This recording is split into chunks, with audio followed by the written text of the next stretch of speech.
What if I told you that just a few decades ago, some of the richest countries in the world were once struggling? How did they go from dirt poor to ultra rich? Let's go over countries that used to be poor, but are now rich.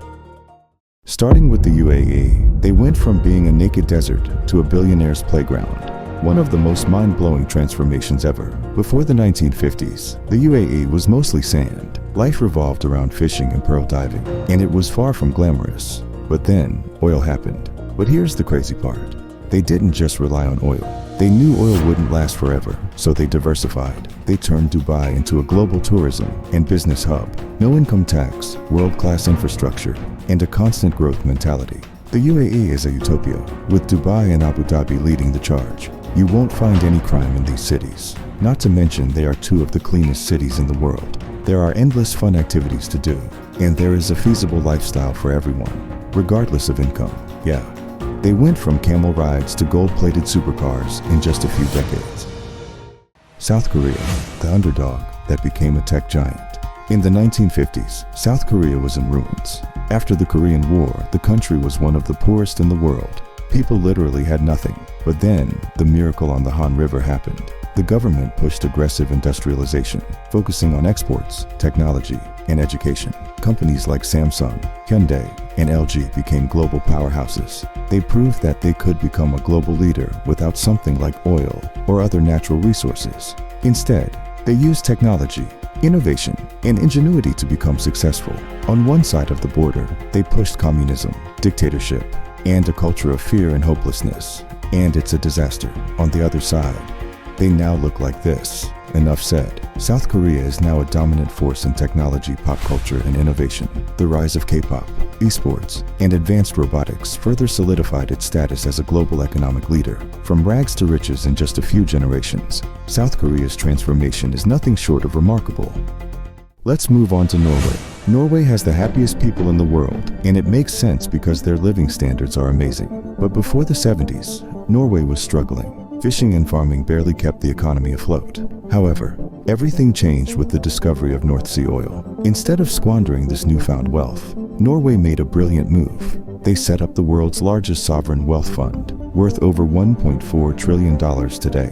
This fund invests in stocks, bonds, and real estate across the globe, providing a steady income stream independent of oil prices. Norway is a leader in hydropower, with nearly 98% of its electricity coming from hydroelectric plants. Additionally, the country has aggressively pushed electric vehicle adoption, with EVs making up nearly 80% of new car sales, making Norway a global model for green transportation. Today, Norway enjoys free healthcare, free education, and some of the best quality of life in the world, all thanks to smart money management and long-term financial planning.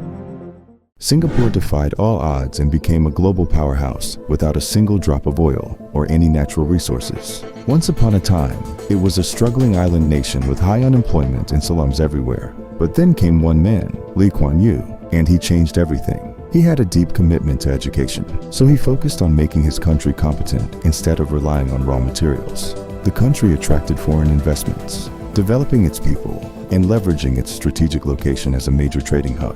Singapore became an economic miracle by positioning itself as an international business hub. The government built world-class infrastructure, created business-friendly tax policies, and turned the country into an attractive destination for banking, biotech, and cutting-edge innovation. Today, Singapore has a GDP per capita of over $90,000, a cutting-edge public transportation system, and one of the highest standards of living in the world. Singapore's meteoric rise proves that you don't need natural resources to build wealth. What you need is vision, discipline, and the determination to become the best in the world.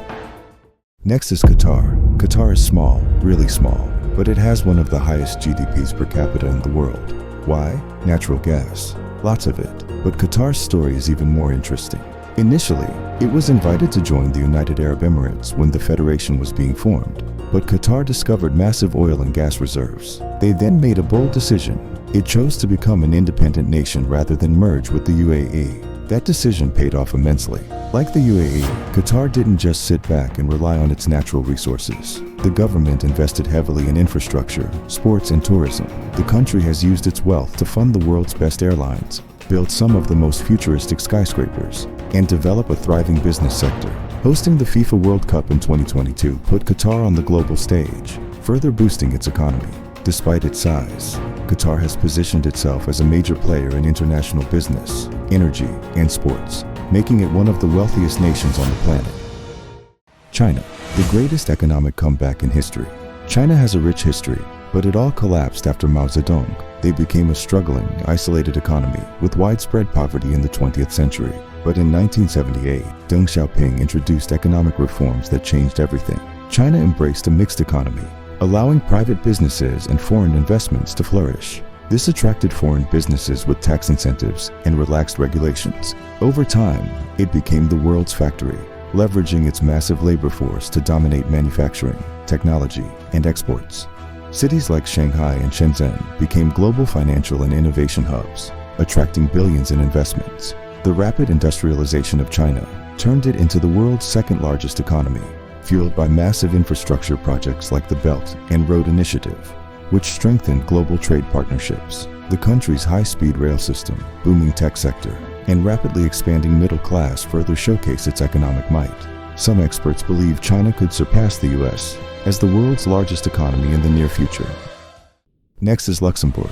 This country may be small, but it's one of the richest places on earth, boasting the highest GDP per capita in the world at over $130,000. The country transformed itself into a global banking and finance hub, attracting wealth from all over the world. With business-friendly tax policies, Luxembourg became a haven for corporations and high-net-worth individuals.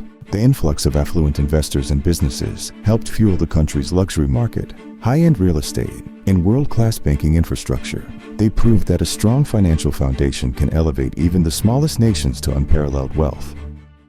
Taiwan, the Silicon Valley of Asia. Without Taiwan, we would not have modern-day technology. Taiwan was once a poor agricultural island, but today, it's a tech superpower, home to TSMC, the company that makes chips for iPhones, laptops, and AI. Taiwan is responsible for powering our tech today. Taiwan's government strategically invested in education, technology, and innovation. They have also shown that they don't need natural resources and that they can grow by investing in their people. Taiwan is now a key player in the global supply chain, producing advanced microchips that power modern devices. Without Taiwan, our modern world would look very different. This small island nation went from an agrarian economy to a technology hub, proving that innovation and strategic planning can reshape an entire country's destiny. Some of these countries definitely got lucky, but they used their fortunes to invest into the future.